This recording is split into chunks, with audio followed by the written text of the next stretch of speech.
Ағзаны қалай шлактан тазалайды білесіз бе? Шлактың улы заттың ағзаға жиналуына түрлі дерт себеп болады. Сіз ауырған кезде түрлі ем қабылдайсыз. Одан бөлек өз бетіңізше дертіңізге шипа іздейсіз. Ағзаға түскен инфекция вирустарының көмегімен жазылады, ал шлак сол күйінде қалып қалады. Ағза сауыққан кезде бойындағы шлакты өз бетінше емдей алады. Бірақ кей кезде ағзаны шлактан тазалау үшін біздің көмегіміз керек болады. Сіздермен бірге дертке шипа арнасы. Достар, бізді 55% адамдар арнаға тіркелусіз қарайды екен. Егер осы видеоны көріп отырсаңыз, арнаға тіркеліп, лайк басып, қоңыраушаны баса кетіңіз. Сіздің оп-оңай болмашыған әрекетіңіз бізді шабыттандырады. Ағза қай кезде тазалауды қажет етеді? Үнемі әлсіздік пен шаршау, бас ауруы, артық салмақ немесе тым қатты арықтау, бұлшық ет пен буынның ауруы, ауыздан жағымсыз иіс шығу, тілдегі ашық немесе сары дақ, терідегі қышыма, аллергиялық әсер, іштің кебуі, іштегі өзгеріс, қатты терлеу және жағымсыз иіс, мезгілдік ауруға бейімділік, ұйқысыздық пен мазасыздық ағзаға шлактың жиналғанын білдіреді. Ағзаны тазартудың тәсілі әртүрлі. Ашығу, шырын диетасын ұстану, емдік шөптің қайнатындысымен, асқазан ішекті шаюы, клизма, тағысын тағы бар. Ағзаны тазартудың пайдасы қандай? Медицинада бұл жайлы не айтылады? Біз осы сұрақтардың жауабын іздеп көрген едік. Қызықты да пайдалы, тіпті тосын. Әр адам білуге тиіс жайларға қанықтық. Оны оқырманның да біле жүргені жөн деп ойлаймыз. Деректерге сенсек, адам 20 жастың өзінде-ақ күнделікті ас арқылы ағзасына 4 килодан артық түрлі қалдық жинап үлгереді екен. Енді 70 жыл бойы ағзасын тазартпаған адамның қанша кило қоқыс арқалап жүретінін есептей беріңіз. Әр жыл өткен сайын оның ағзаны іштей улай түсетінін ескерсек, аурудың қайдан келетіні түсінікті болады. Ал бұл қалдықтар қайда жиналатынын білгіңіз келе ме? Адамда басында қалдықтар шырышты сұйықтық түрінде жиналады екен. Ал тоқ ішек қабырғаларында қоңырғай түсті қатқыл тас, бүйректе құм болып түзіледі. Бауыр, қараталақ, қан лимфа бездері, тамыр қабырғалары да қақтан кейінде қалмайды.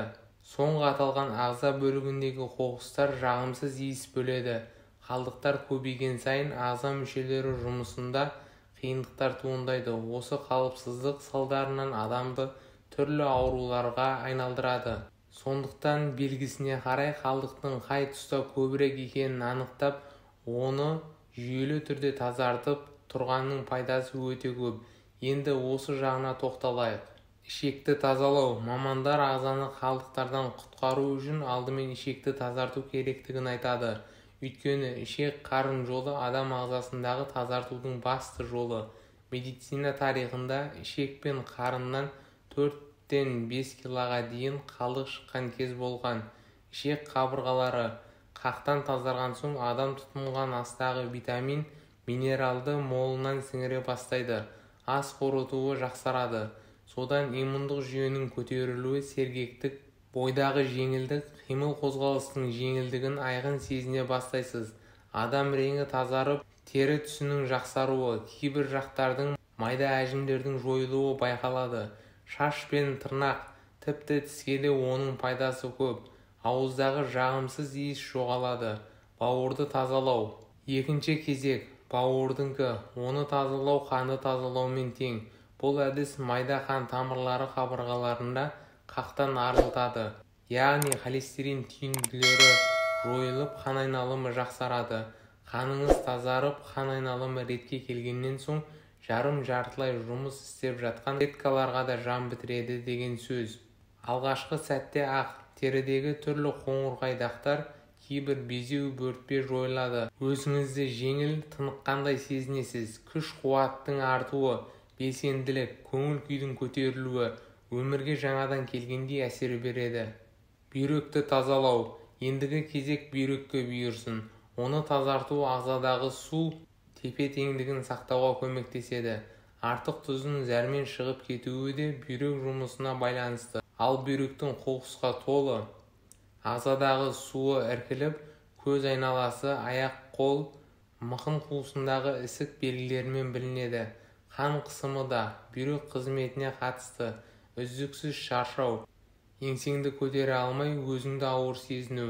Осының белгісі. Осы қалыпсыздықтан құтылсаңыз, қысым қалыпқа келіп, бас ауруы тоқтайды, ұйқыңыз жақсарады, сергектік сезіледі.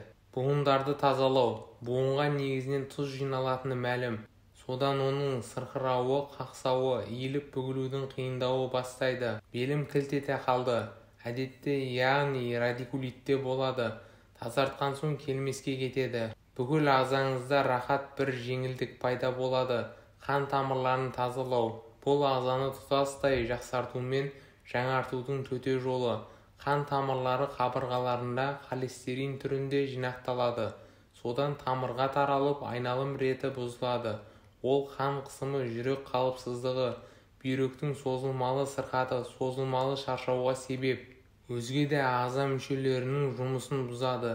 Ал тазартқаннан кейін қан айналымы ретке келіп, әрбір клетка жұмысы жақсарады. Осыдан кейін ағза жұмысы жанданып, көптеген жайсыздықтар, кейбір ауру сырқау түрлері мүлдем жойылады. Ал әсіресе жүрекке пайдалы.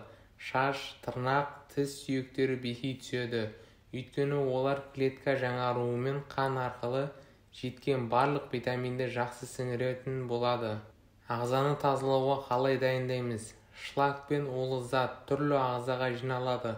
Мәселен, бауыр, бүйрек, ішек және қан тамырларындағы жиналған шлакты мына әдіспен тазалауға болады. Ішекті тазалау үшін 1 стакан салқын суды ыдысқа құясыз. Оған 1 шай қасық зығыр дәнін салып, отқа қойыңыз. Қайнауға жақындағанда оттан алып сүзесіз. Дайын болған емдік сусынды ұйқыға жатар алдында ішесіз. Зығыр сүтінің де ішекті тазалайтын қасиеті бар. Ол үшін зығыр ұны мен суын араластырасыз. Бетін жауып 1 түнге қалдырасыз. Таңертең аш қарынға ішу керек. Бауырды тазалау үшін бұл ем тюбаж деп аталады. Бауырды шлактан, улы заттан тазалау үшін ала тікен қажет. Ол үшін 1 шай қасық шөпті 1 стакан суға араластырып отқа қоясыз. 3-4 минуттай қайнаған соң оттан алып сүзіп құясыз.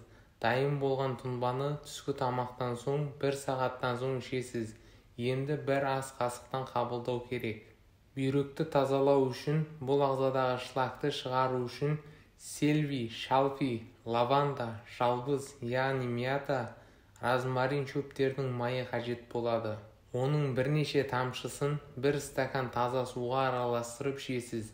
Дәмі ұнамаса 1 шай қасық бал қосуға болады. Бүйрекке арналған жиынтықта ағзаны керемет тазартады. Ол қоспаның ішінде қайың, яғни береза, қырықбуын, қуыш, таран, арша болады. Бұл шөптерді кезектестіріп қолданасыз. Егер үнемі бір шөптің көмегіне жүгінсеңіз, ағза соған ғана үйрене қалады. Кез келген дәріханадан табылатын осы қоспаның 2 қасығын 600 мг қайнаған суға араластырып тұндырып қоясыз. Бөлме температурасында жылыған кезде сүзіп ішіңіз. Емді күніне 3 рет жүргізу керек. 3 шай қасық кептірілген лаванда үгіндісін 400 мг қайнаған суға араластырып тұндырып қоясыз. Шамамен 25-30 минуттан соң дайын болған тұнбаны сүзіп алып ішуге болады. Қанды тазалау үшін қанды тазалау барысында жүрек пен қан тамырларының жұмысын жақсартасыз. Қанды шлактан тазарту үшін қалақай шөбінің көмегіне жүгініңіз. Ол үшін 1 шай қасық балғын немесе кептірілген жапырақты 1 стакан қайнаған суға салып тұндырып қоясыз. Тура 45 минуттан соң дайын болған тұнбаны сүзіп алып 2-ге бөліп ішіңіз. Емді тамақтанудан алдын қабылдау керек. Қанды толық тазалау үшін емді 30 күн бойы үзбеуге тырысыңыз.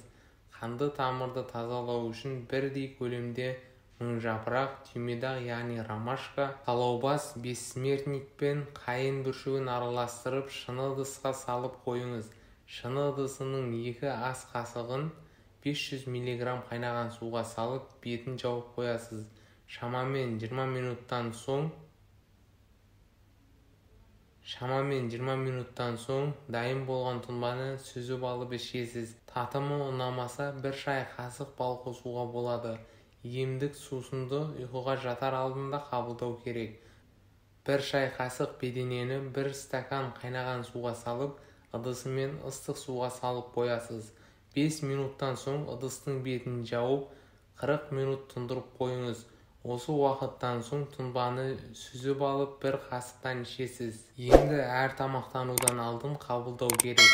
Емді күніне 3 рет 21 күн үзбей ішесіз. Осы емнен кейін қан қысымыңыз реттеліп, құлақтағы шу басылады. Ем болсын, видеоны жақындарыңызбен және достарыңызбен бөлісіңіз.